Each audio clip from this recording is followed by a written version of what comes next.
Fora TV. The world is thinking. So the question is directed to Facebook and YouTube, to Mark and Chad. And will you be around in 5 years' time? Yeah. Well, and what form will you be? Yeah. Oh, I'll just start off. I just think what YouTube and Facebook represent to some extent is empowering people with the ability to communicate. And you mentioned the different types of content that we have on our site. It's much more than that. We've seen people expressing their thoughts, sharing experiences. We have the Queen on the site. We have the Pope on the site. We have the White House on our site. It's becoming a new way for people to communicate through a democratized video platform. And that's why I think we're going to be around in 5 years. What are the chances that you'll be there in 5 years? Myself? Yeah. Well, let's see. And life is short. My guess is 0. 0? Yeah. Okay. Well, we'll see. We'll bet. All right.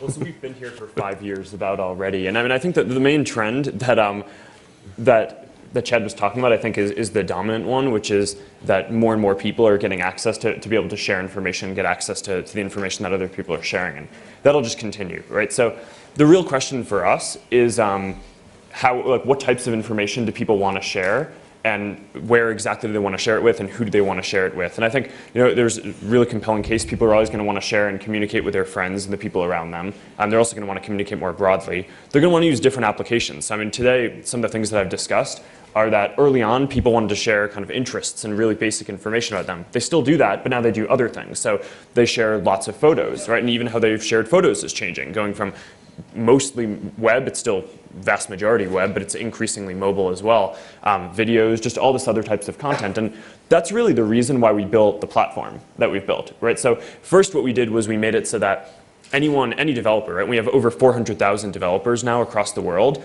are building different applications for Facebook. And those applications each represent a unique way that someone can share information, right? So whether it's a game or they want to share information about the music that they like, we don't provide any music applications. That's one that's been built in the ecosystem. One about, there's some of the other biggest apps, or there's one about philanthropic causes that people either want to raise awareness for or raise money for. And there are just thousands of other applications. And increasingly, it's moving from just being people building applications inside Facebook to this new program that we've launched called Facebook Connect, which is kind of the next evolution of platform, which makes it so that people can now build all of the same kinds of applications that they could build inside Facebook on the rest of the web and in other devices, with access to make it so that people can know who their friends are and bring all their information with them to other sites and can share information back with their friends on Facebook. So I think the form that Facebook will exist in is one where there are a lot of different applications which represent the unique ways that people are sharing information, and those will change over time. But Facebook will always kind of be this hub where people, where we've mapped out who people know and where people are going to share information.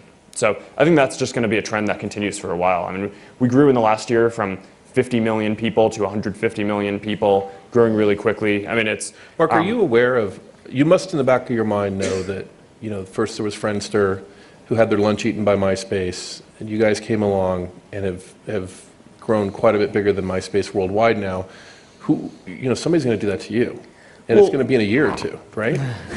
I mean, you must be a little bit paranoid about that. This is why what I was talking about before is constant need for new, more efficient applications, right? So I don't think it's about one medium, right? So that's kind of what I'm saying is there's not one application that will be the dominant application that people are using over a period of time, but the general trend of people sharing more information, people wanting access to more information, I mean, we're now, the current generation of people is one that demands more transparency, ability to share information and access to information than has ever been true historically. And I think that that's going to continue, and that's just because of the internet at large. And I think any individual application, probably will kind of grow and fade over time.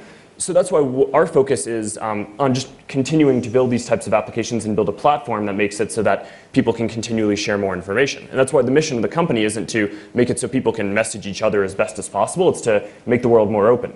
Right, so I think it's making it so that we'll just continue building whatever the applications are of the day that make sense, and the platforms that people can continue to build those. And I think that's how you make it so that you can continue adding value for people over long periods of time.